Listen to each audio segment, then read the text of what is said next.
चलिए friends, part 2 समास का पार्ट 2 पढ़ते हैं, जिसमें अब पहले जैसे फर्स्ट पार्ट में बताया था कि समास के 6 भेद होते हैं और तत्पुरुष समास के भी 6 भेद होते हैं। 6 भेदों के नाम बताया आपको कि जो कारक होते हैं उन्हीं के नाम पर तत्पुरुष समास के 6 भेद होते हैं। ठीक है, तो अब उन सभी 6 भेदों को हम डिटेल में पढ़ेंगे और उसकी पहचान बताएंगे। तो चलिए वीडियो स्टार्ट करते हैं। सबसे पहले कर्म तत्पुरुष समास। कर्म कारक होता है, कारक चिन्ह क्योंकि होते हैं तत्पुरुष समास में, तो उसी के आधार पर इसके वर्गीकरण किया गया है। तो सबसे पहले पढ़ेंगे कर्म तत्पुरुष समास। इसमें 2 पदों के बीच में कर्म कारक छिपा होता है। 2 पद होते हैं, पूर्व पद और प्रधान पद। तो पूर्व पद और प्रधान पद के बीच में कर्म कारक छिपा होता है। तो कर्म कारक जो चिन्ह उसका क्या होता है, को। मतलब कर्म कारक का चिन्ह क्या होता है, को। कर्ता ने कर्म को आता है। तो कर्म कारक का चिन्ह को होता है। को कर्म कारक की विभक्ति भी कहा जाता है, उसे कर्म तत्पुरुष समास कहते हैं। कर्म तत्पुरुष समास के उदाहरण देखिए। रथ चालक, अगर एग्जाम्स में रथ चालक आता है तो आप इसको क्या करेंगे, अव्यय भाव करेंगे या तत्पुरुष करेंगे या क्या करेंगे? आप इसको तत्पुरुष करेंगे। क्यों? क्योंकि रथ चालक, आप इसका विग्रह कीजिए, रथ को चलाने वाला। ठीक है, रथ को चलाने वाला। तो इसमें बीच में कौन सा कारक चिन्ह आया, आप देखिए कि इसमें को आया। को कारक चिन्ह है, तो ये तत्पुरुष समास है। पहचान है इसकी, जैसे कि फर्स्ट पार्ट में बताया मैंने कि अगर किसी भी शब्द में कारक चिन्ह छिपा है, कोई भी कारक चिन्ह छिपा है, चाहे वो कोई सा भी कारक चिन्ह हो, अगर कारक चिन्ह छिपा है तो वो तत्पुरुष समास है। अगर एग्जाम्स में आपसे ये पूछ रहे हैं कि कौन सा तत्पुरुष समास है, तो आप कारक चिन्ह को देखिए, जो कारक चिन्ह हो वही तत्पुरुष समास है, क्योंकि कारक के ही नाम पर उसके भेद बताए गए हैं, उसका वर्गीकरण किया गया है। तो जो सा भी कारक चिन्ह हो वही तत्पुरुष समास होगा।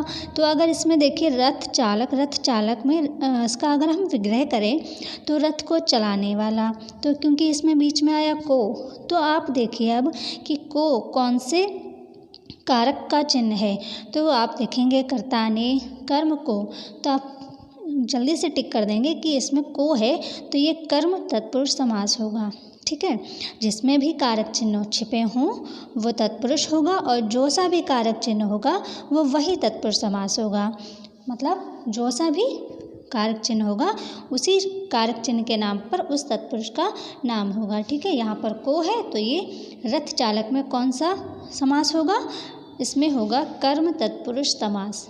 अगर इस तरह से नहीं पूछा है उन्होंने, मतलब ऐसे ही पूछ लिया है कि कर्मधारय है या बहुव्रीहि है या फिर अव्ययी भाव है या तत्पुरुष है, तब आप पक्का तत्पुरुष कर दीजिए, क्योंकि इसमें कारक चिन्ह छिपा है। लेकिन अगर तत्पुरुष में ही चारों ऑप्शन में तत्पुरुष के ही चारों अलग अलग भेद दे दिए हैं, तब अगर वो पूछ रहे हैं कि इसमें कौन सा समास है, तब इसमें समास होगा कर्म तत्पुरुष समास। क्योंकि आप देखिए इसमें कौन सा कारक चिन्ह छिपा है, जो कारक चिन्ह छिपा होगा वही वाला तत्पुरुष समास होगा। ठीक है, दूसरा देखिए, रथ चालक तो हो गया, रथ को चलाने वाला। दूसरा है ग्रामगत। आपको इसको विग्रह करना आना चाहिए, क्योंकि देखिए जब कोई चीज़ समझ में ना आए कि इसमें कौन सा समास है, तो आप उसको तोड़ दीजिए, उसका विग्रह कर दीजिए। जब आप उसको विग्रह कर देंगे सब आपको समझ में आ जाएगा कि इसमें कौन सा समास है, कौन सा क्या है। तो कोई भी चीज़, चाहे वो समास हो, संधि हो या कुछ भी हो, समझ में नहीं आ रही है तो उसको तोड़ दीजिए, समझ में आ जाएगी। तो ग्राम को गया हुआ, ग्रामगत, इसका अगर हम विग्रह करें तो ग्राम को गया हुआ, तो इसमें क्या आ रहा है, बीच में को आ रहा है, यानी तत्पुरुष समास है, क्योंकि इसमें कारक चिन्ह आ रहा है। अब कौन सा तत्पुरुष समास है, तो इसमें को आ रहा है, यानी कि कर्म तत्पुरुष समास है ये। तीसरा देखिए माखन चोर में कौन सा समास है, अगर आपको नहीं समझ में आ रहा है तो आप उसको विग्रह कर दीजिए। तो इसका विग्रह क्या होगा, माखन को चुराने वाला, माखन चोर माखन को चुराने वाला। अब को इसमें क्योंकि कारक चिन्ह है तो ये तत्पुरुष समास है। और कौन सा तत्पुरुष समास है, क्योंकि इसमें को लगा है और को कारक चिन्ह होता है कर्म का, तो ये हो गया कर्म तत्पुरुष समास। देखिए को लगा है, इसमें भी को है, देखिए, क्योंकि ये कर्म सभी के उदाहरण, कर्म तत्पुरुष समास के उदाहरण है, तो सब में को लगा है क्योंकि कर्म का कारक चिन्ह होता है को। तो माखन को चुराने वाला यानी कर्म तत्पुरुष समास है। वन गमन, वन को गमन, को लगा है ना इसमें। मुँह तोड़, मुँह को तोड़ने वाला, को लगा है इसमें। स्वर्ग प्राप्त, स्वर्ग को प्राप्त, को लगा है इसमें। देशगत, देश को गया हुआ। जन प्रिय, जन को प्रिय। मरणासन, मरण को आसन्न, यानी मरणासन को, मरण को आसन्न। अब इसमें सब में को लगा है, तो को होता है कारक चिन्ह किसका, कर्म का। तो इसका मतलब ये है कि ये हो गया कर्म तत्पुरुष समास। अगर भेद ना पूछकर डायरेक्ट समास पूछ रहे हैं तो समास है इसमें तत्पुरुष, क्योंकि जिसमें भी कारक चिन्ह होता है वो तत्पुरुष समास होता है। और उत्तर पद जो है वो प्रधान होता है, वो होता है तत्पुरुष समास। और अगर भेद पूछ रहे हैं कि कौन सा तत्पुरुष समास है, तब आप उसमें कारक चिन्ह देखिए कि कौन सा कारक चिन्ह छिपा है इसमें। जो सा भी कारक चिन्ह होगा उसी नाम का वो तत्पुरुष समास होगा। तो ये हो गया कर्म तत्पुरुष समास। अब देखिए करण तत्पुरुष समास। तो जहाँ पर पहले पद में करण कारक का बोध होता है, इसमें दो पदों के बीच करण कारक छिपा होता है। करण कारक का चिन्ह या विभक्ति होती है के द्वारा और से, मतलब के द्वारा और से, ये दोनों चिन्ह किसके हैं, करण तत्पुरुष के। तो इसमें क्या है, करण तत्पुरुष समास होगा, जिसमें के द्वारा और से अगर कारक चिन्ह लग रहा है तो वो होगा करण तत्पुरुष समास। ठीक है, उदाहरण देखिए। करण तत्पुरुष समास के उदाहरण, पहला है स्वरचित, स्वरचित। अब अगर आपसे पूछा जाए स्वरचित में कौन सा समास है, तो आपको ऐसे नहीं पता चल रहा है, तब आप उसको क्या करेंगे, आप उसको अर्थ निकालिए, उसका विग्रह कीजिए कि स्वरचित, स्व द्वारा रचित यानी खुद के द्वारा रचित।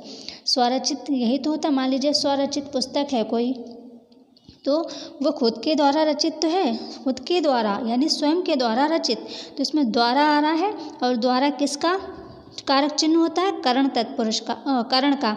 करण जो कारक है उसका चिन्ह क्या होता है, से या द्वारा, है ना। तो इसमें द्वारा आ रहा है, तो ये द्वारा किस में आ रहा है, कौन से कारक में। आपको कारक के चिन्ह पता होना चाहिए, क्योंकि जब आप समास पढ़ रहे हैं तो आपको कारक चिन्ह भी पता होने चाहिए। इसमें द्वारा आ रहा है, से आ रहा है, तो वो करण तत्पुरुष समास होगा, क्योंकि करण का चिन्ह है द्वारा और से। तो अगर किसी का विग्रह करने पर उसमें द्वारा या से आ रहा है तो वो करण तत्पुरुष समास होगा। जैसे स्वरचित, स्वयं के द्वारा रचित। मन चाहा, मन से चाहा, से आया, से है, तो इसका मतलब करण तत्पुरुष समास है ये। शोकग्रस्त, शोक से ग्रस्त, ग्रस्त। भूखमरी, भूख से मरी। धनहीन, धन से हीन। बाढ़, बाढ़ाहत यानी बाढ़ से आहत। ज्वरग्रस्त यानी ज्वर से ग्रस्त। मंदांध, मदांध यानी मद से अंधा। रस भरा यानी रस से भरा। सभी में से आ रहा है, देखिए से आ रहा है या द्वारा आया, तो से और द्वारा जो चिन्ह होता है, कारक चिन्ह करण का जो है चिन्ह होता है, इसलिए इसमें सभी में करण तत्पुरुष समास होगा। व्याकुल यानी भय से आकुल। आँखों देखी, आँखों से देखी। आप विग्रह करके देख सकते हैं कि इसमें कारक चिन्ह आ रहा है या नहीं आ रहा, कौन सा आ रहा है, तो वही तत्पुरुष समास होगा। ऐसे आप कोई शब्द देखेंगे तो आपको शायद ना पता चले, जब आप उसका विग्रह कर देंगे तो आपका सारा डाउट जो है क्लियर हो जाएगा। किसी भी शब्द को बिना ऐसे ही मतलब उसको शब्द को देखकर उसमें समास ना करिए, जबकि उसको पहले उसको आप विग्रह करके चेक कर लीजिए कि विग्रह करने पर इसमें क्या आ रहा है, आप वही फिर समास होगा। बिना विग्रह करे आप ऐसे टिक ना करिए, आप पहले उसको चेक कर लीजिए विग्रह करके। ठीक है, तो ये तो हो गया करण तत्पुरुष समास। अब देखते हैं संप्रदान तत्पुरुष समास। तो संप्रदान तत्पुरुष समास, इसमें दो पदों के बीच संप्रदान कारक छिपा होता है। संप्रदान कारक का चिन्ह क्या होता है, के लिए, यही तो होता है ना संप्रदान का, के लिए। तो जिस भी शब्द के विग्रह करने पर बीच में के लिए आए, समझ लीजिए वो संप्रदान तत्पुरुष समास होगा। चलिए उदाहरण देखते हैं। संप्रदान तत्पुरुष समास के उदाहरण, विद्यालय। अब देखिए विद्यालय में कौन सा समास होगा, उत्तर पद प्रधान होना चाहिए। अब उत्तर पद प्रधान हो, और तो अगर आपको नहीं समझ में आ रहा है कि मतलब उत्तर पद प्रधान इसमें कैसे है, कौन सा वाला उत्तर पद है, कैसे है, तब आप इसका विग्रह कर दीजिए। इसको तोड़ दीजिए तो आप विद्यालय। जब आप इसको विग्रह करेंगे तो आएगा विद्या के लिए आलय। देखिए के लिए आया, इसमें भी के लिए, सब में के लिए आ रहा है। देखिए तो विद्यालय, विद्या के लिए आलय, रसोई घर, रसोई के लिए घर, सभा भवन, सभा के लिए भवन, विश्राम गृह, विश्राम के लिए गृह, गुरु दक्षिणा, गुरु के लिए दक्षिणा। तो सभी में देखिए के लिए आ रहा है, इसका मतलब ये तत्पुरुष समास है। और कौन सा तत्पुरुष समास है, क्योंकि इसमें के लिए आ रहा है। तो जब के लिए आ रहा है तो के लिए होता है संप्रदान का कारक चिन्ह होता है के लिए, तो ये हो गया संप्रदान तत्पुरुष समास। आप विग्रह करके चेक कर लीजिए कि अगर कोई भी कारक चिन्ह आ रहा है तो वह तत्पुरुष समास है, और कौन सा कारक चिन्ह आ रहा है, जो सभी चिन्ह आ रहा है वो वही कारक वाला तत्पुरुष समास होगा। तो ये तो हो गया संप्रदान। प्रयोगशाला, जैसे प्रयोग के लिए शाला, देशभक्ति, देश के लिए भक्ति, स्नान घर, स्नान के लिए घर, सत्याग्रह के लिए, मतलब सब में के लिए आ रहा है।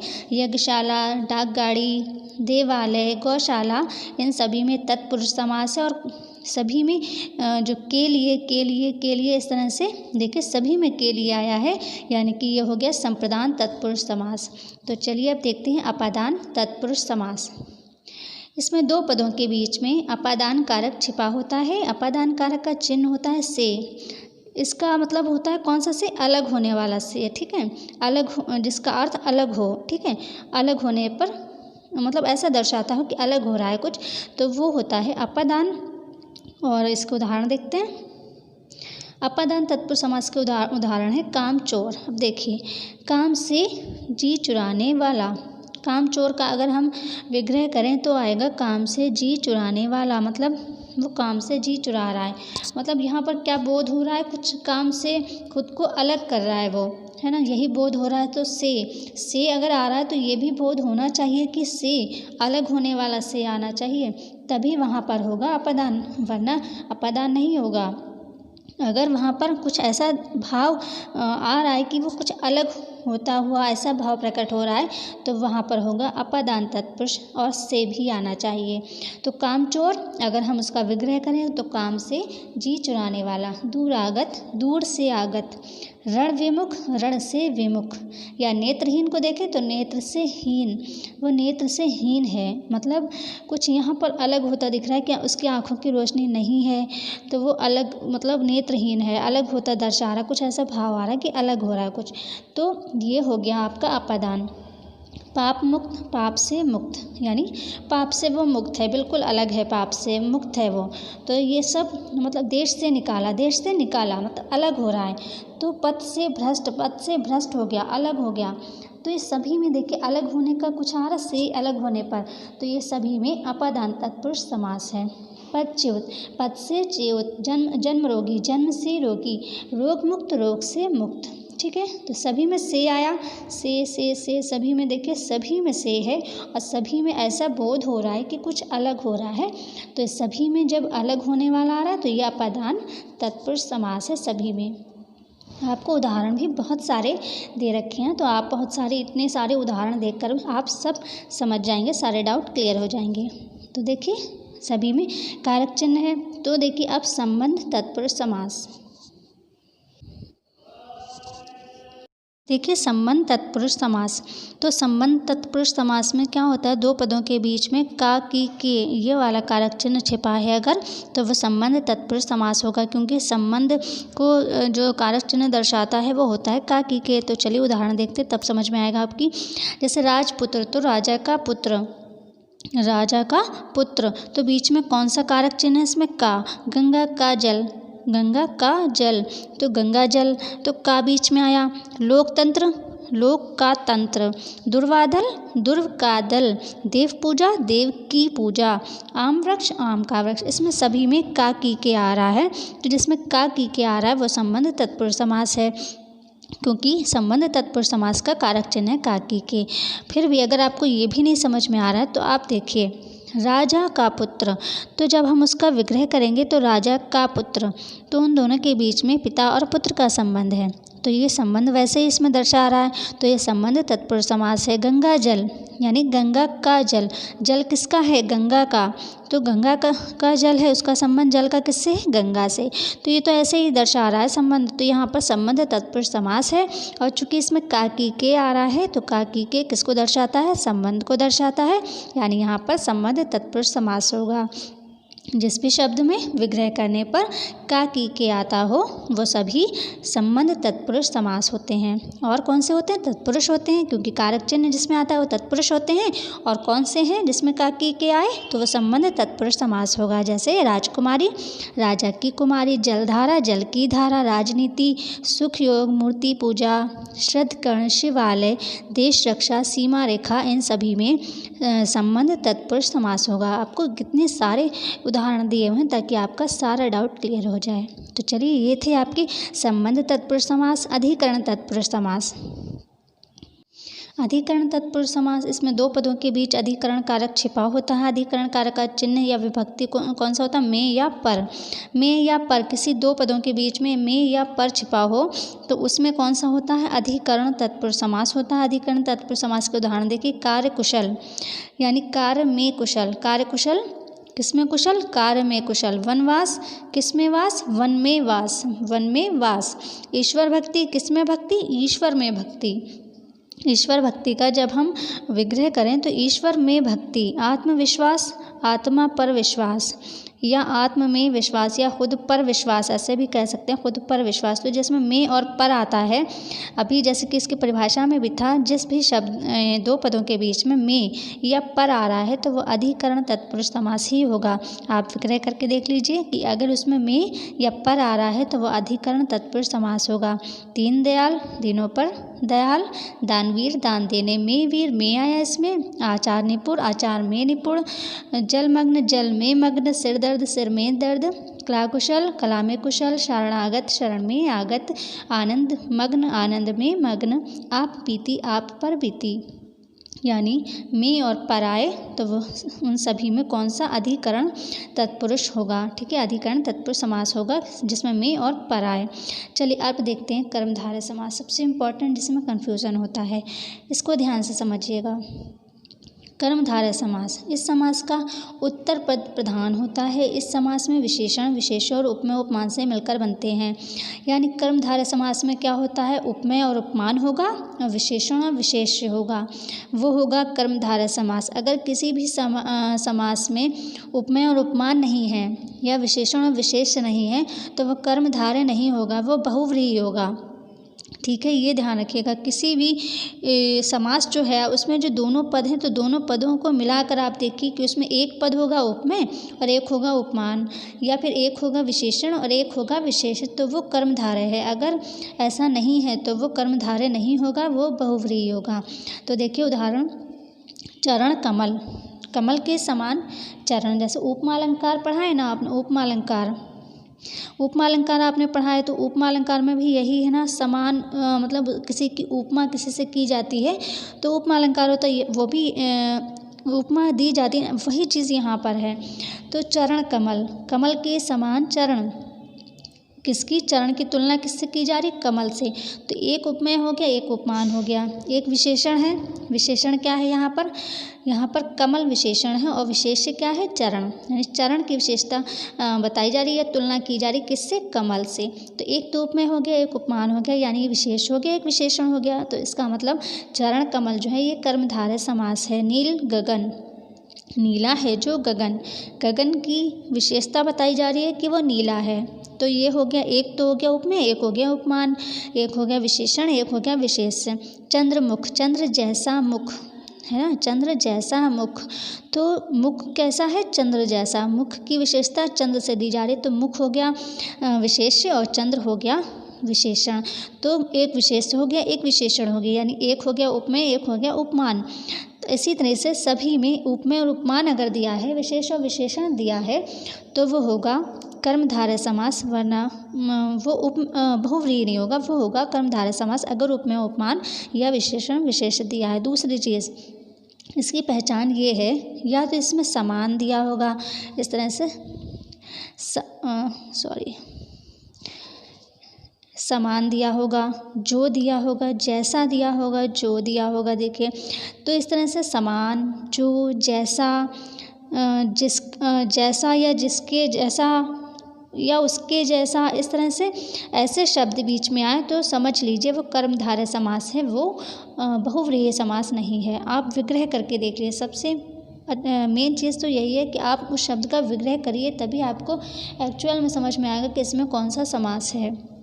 तो आप जब तक विग्रह नहीं करेंगे, आप ऐसे ही शब्द को देखकर नहीं क्लियर कर सकते कि इसमें कौन सा समास है, या तो फिर इतनी अच्छी नॉलेज हो आपको।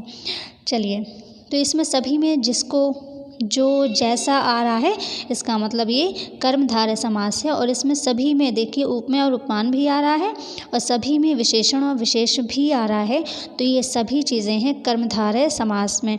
ये सभी समास कौन से हैं? कर्मधारय समास। लालमणि, महादेव, देहलता यानी देह रूपी लता, देह रूपी लता। लता कैसी? देह रूपी, रूपी भी आया ना, रूपी भी तो व्यक्त करता है विशेषता को।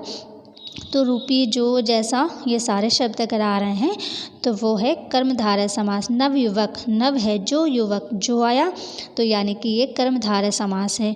और एक चीज़ और कि इन सब के बाद भी इस पर ये ध्यान ज़रूर देना होता है, क्या इनसे कोई तीसरा शब्द तो नहीं बन रहा। कि अगर इनसे कोई तीसरा शब्द बन रहा है, वो भी सिर्फ एक ही होना चाहिए। ऐसा नहीं कि वो, जैसे नीलकंठ है, नीलकंठ अगर है तो यहाँ पर तो नीला है कंठ जिसका, जिसका आया तो आप कह देंगे ये कर्मधारय समास है। हो सकता है कर्मधारय भी, लेकिन नीलकंठ, एक कुछ बच्चे नीलकंठ अगर एग्ज़ाम्स में आए तो उसको बहुव्रीहि भी कर देते हैं, क्योंकि कहते हैं वो कि नीलकंठ जो है शिव को कहा जाता है, तो नीलकंठ से एक नया शब्द बना शिव, तो इसलिए वो बहुव्रीहि को करके आते हैं। लेकिन ऐसा नहीं है, नीलकंठ कर्मधारय समास है, वो शिव नहीं हो सकते। क्यों? क्योंकि नीलकंठ एक पक्षी भी होता है। बहुव्रीहि समास की ये शर्त है कि अगर किसी दो शब्दों से मिलकर नया शब्द बन भी रहा है, तो शर्त यह है कि वो नया शब्द केवल एक ही होना चाहिए, दूसरी चीज़ उस नाम की नहीं होना चाहिए। क्योंकि नीलकंठ, नीलकंठ शिव को कहते हैं, और लेकिन नीलकंठ नाम का पक्षी भी है, इसलिए नीलकंठ में बहुव्रीहि समास नहीं होगा, नीलकंठ में कर्मधारय समास ही होगा।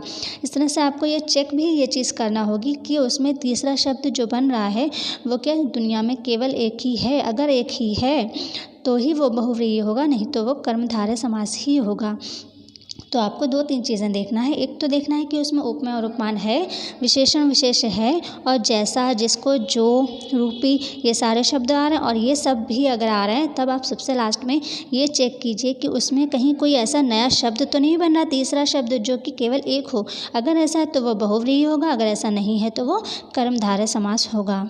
ठीक है, क्लियर? अब देखिए द्विगु समास। तो द्विगु समास क्या होता है? द्विगु समास होता है जिस समास में संख्या का बोध हो, वो द्विगु समास होता है। कोई भी समास ऐसा हो जिसमें संख्यावाचक कोई शब्द हो, जिसमें किसी संख्या का बोध हो, वो द्विगु समास होता है। और यही इसकी परिभाषा है। द्विगु समास के उदाहरण देखिए, नवग्रह, 9 ग्रहों का समूह। अच्छा, एक चीज़ और देखिए, द्विगु समास जो है, अगर कोई शब्द ऐसा दिया है कि जिस शब्द में संख्या का बोध हो रहा है, लेकिन उसमें किसी समूह का या किसी समाहार का नहीं दर्शा रहा, मतलब किसी समूह या समाहार का दर्शाव नहीं हो रहा है, तो वो उस द्विगु समास नहीं होगा। द्विगु समास की ये शर्त है कि उस जो संख्या दी है तो उसका जो शब्द है उसका जो अर्थ निकलना चाहिए, तो किसी समाहार, किसी भी चीज़ों के समाहार का या समूह का दर्शाए वो, तभी वो द्विगु समास होगा। और समूह और समाहार को नहीं दर्शा रहा तो वो द्विगु समास नहीं होगा, वो बहुव्रीहि समास हो सकता है। तो देखिए, नवग्रह, नवग्रह यानी 9 ग्रहों का समूह। नवग्रह 9 ग्रहों का समूह, यहाँ पर समूह दर्शा रहा है। 9 ग्रहों का समूह, किसी एक ग्रह को तो नवग्रह नहीं कह सकते, तो 9 ग्रह जब होंगे तब हम कहेंगे नवग्रह यानी 9 ग्रहों का समूह, क्योंकि इसमें 9 जो है वो संख्यावाचक भी है, और क्योंकि समूह को भी दर्शा रहा है, इसलिए ये जो है द्विगु समास है। दोपहर, 2 पहरों का समाहार। त्रिवेणी, 3 वेणियों का समूह। पंचतंत्र, 5 तंत्रों का समूह। त्रिलोक, 3 लोकों का समाहार। यानी किसी एक लोक को तो त्रिलोक नहीं कहा जाता ना, कि पृथ्वी को त्रिलोक बोल देंगे, नहीं ना, तीनों लोक होंगे, तीनों लोकों के समूह को ही, उनके समाहार को ही त्रिलोक कहते हैं। यानी तीनों लोकों को मिला करके एक शब्द बनाया है त्रिलोक। तो त्रिलोक यानी समाहार हो रहा है तीनों, जैसे तिराहा, चौराहा, यानी 4 राहों का एक जगह पे समाहार हो रहा है, तो देखिए इसलिए चौराहा तिराहा जो है ये हो गया द्विगु समास, क्योंकि समाहार हो रहा है एक जगह पे। जो अलग अलग सड़कें हैं तो उनको तो तिराहा चौराहा नहीं कह सकते ना, जहाँ पर चारों सड़कें मिलती हैं आकर चौराहा, वहीं पर तो बोलते हैं। यहाँ पर यानी कि समाहार हो रहा है, तो जब समाहार हो रहा है तो वही हो गया द्विगु समास। ठीक है। शताब्दी 100 अब्दों का समूह यानी शताब्दी। पंसेरी 5 शेरों का समूह। 700 पदों का समूह। चौगुनी 4 गुनी। त्रिभुज 3 भुजाओं का समाहार। तो ये तो हो गए द्विगु समास। अब देखिए दशानन। बहुत से बच्चे जो हैं इसमें थोड़ा सा कंफ्यूज हो जाते हैं कि दशानन, तो इसमें तो 10 आ रहा है, तो 10 आ रहा है तो ये द्विगु समास हो सकता है। नहीं, अगर दशानन मतलब जो वो शब्द है उससे अगर कोई तीसरा शब्द बन रहा है और वो केवल एक ही हो तो वो क्या होगा, बहुव्रीहि समास होगा। तो यहाँ पर दशानन जो है रावण को क्योंकि यहाँ पर दर्शा रहा है तो ये बहुव्रीहि समास होगा। दशानन बहुव्रीहि समास होगा क्योंकि वो रावण के लिए दर्शाया जा रहा है। ठीक है। तो द्वंद्व समास देखते हैं। द्वंद्व समास की एक सबसे इम्पॉर्टेंट पहचान, इसमें दोनों पद प्रधान होते हैं, ये सब तो इसकी परिभाषा हो गई। इसकी पहचान बताएं कि जो द्वंद्व समास होता है उसके जो दोनों शब्द होंगे वो एक दूसरे के या तो पूरक होंगे या तो एक दूसरे के विपरीत होंगे, यही सबसे बड़ी पहचान है। कुछ बच्चे कहते हैं कि द्वंद्व समास में योजक चिन्ह लगा होता है, जबकि बहुत से ऐसे शब्द हैं जिसमें योजक चिन्ह नहीं होता। तो जिसमें योजक चिन्ह नहीं होगा क्या वो द्वंद्व समास नहीं होगा? नहीं, ऐसा नहीं है। हाँ, एक पहचान हो सकती है कि उसमें योजक चिन्ह हो सकता है, लेकिन ये ज़रूरी नहीं कि सब में योजक चिन्ह हो।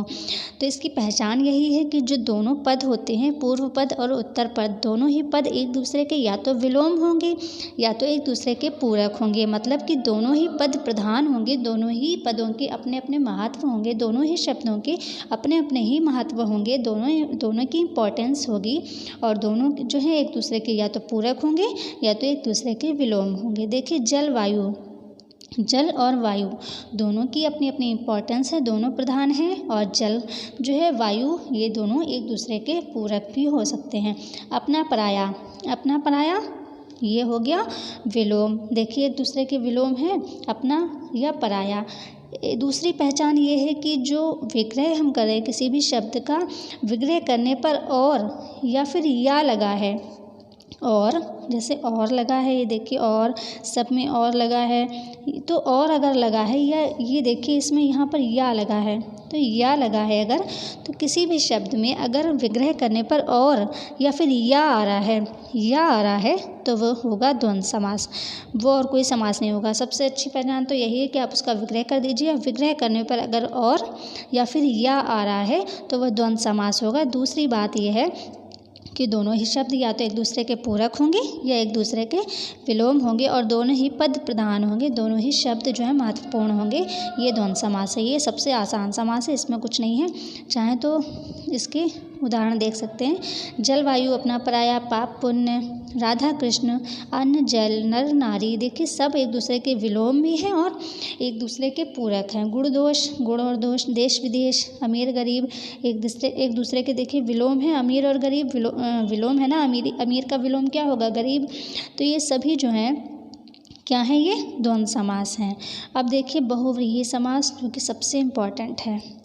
इस समास में कोई भी पद प्रधान नहीं होता। जब दो पद मिलकर तीसरा पद बनाते हैं तब वो तीसरा पद प्रधान होता है। इसका विग्रह करने पर वाला है, जो, जिसका, जिसकी, जिसके, वह आदि आते हैं वो बहुव्रीहि समास कहलाता है। अब देखिए ये चीज़ें, ये सारी पहचान तो कर्मधारय में भी आती हैं, जिसका, जिसकी, जैसा, जिसको, तो ये चीज़ें तो कर्मधारय में भी आ सकती हैं। तो अब इसको पहचानेंगे कैसे वो आगे बताएंगे। आदि आते हैं वो बहुव्रीहि समास कहलाता है। बहुव्रीहि समास के उदाहरण देखिए। बहुव्रीहि समास के उदाहरण, गजानन। अब देखिए गजानन का अगर हम विग्रह करें तो गज का आनन है जिसका, तो जिसका आया। त्रिनेत्र, 3 नेत्र हैं जिसके। नीलकंठ, नीला है कंठ जिसका। लंबोदर, लंबा है उदर जिसका।